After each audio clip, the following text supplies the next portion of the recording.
Okay, this will be the last installment here. We've been walking around doing some measuring with the water level and discovered that from over there, where I'm pointing, where that downspout is, running along over here, is more or less level. It drops maybe 2 inches from what we could see. So one thing I was suggesting is that maybe we put a barrel up there, do an overflow, and just put a little swale, trench, diversion ditch kind of thing to bring water over here.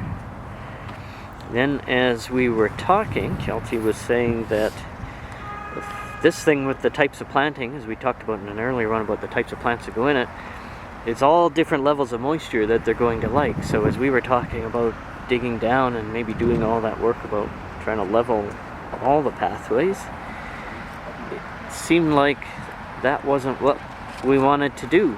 So what we were thinking about was this one right here, which is that's the north. That's the one that's going to need the most moisture. Fortunately, is also kind of on the downhill side. So we were bouncing around the idea of whether we just take that little loop, if you can see it there, around. So there's that bed and there's that quadrant, and the pathway loops around. Maybe take and level that to try to catch the water that comes from over there somewhere.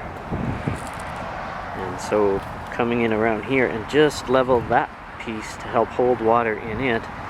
And pieces like this one right here where I'm standing, the water can actually still run over, because once this is established, this is going to be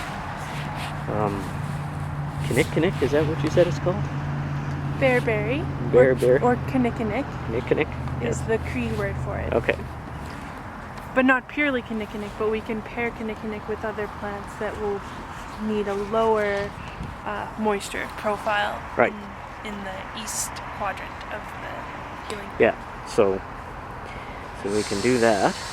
And then if we come over here, what we're going to do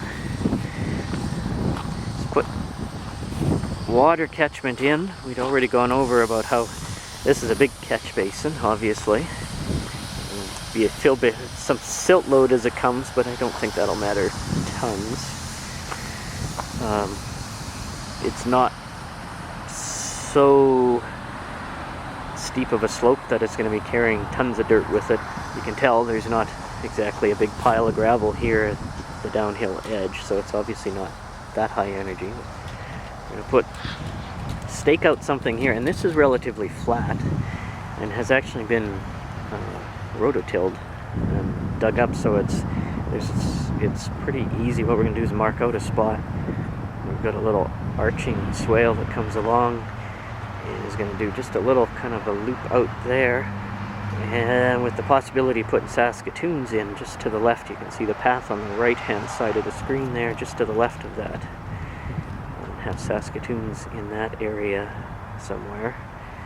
And potentially willow as well, which needs yes, which needs moisture. So, and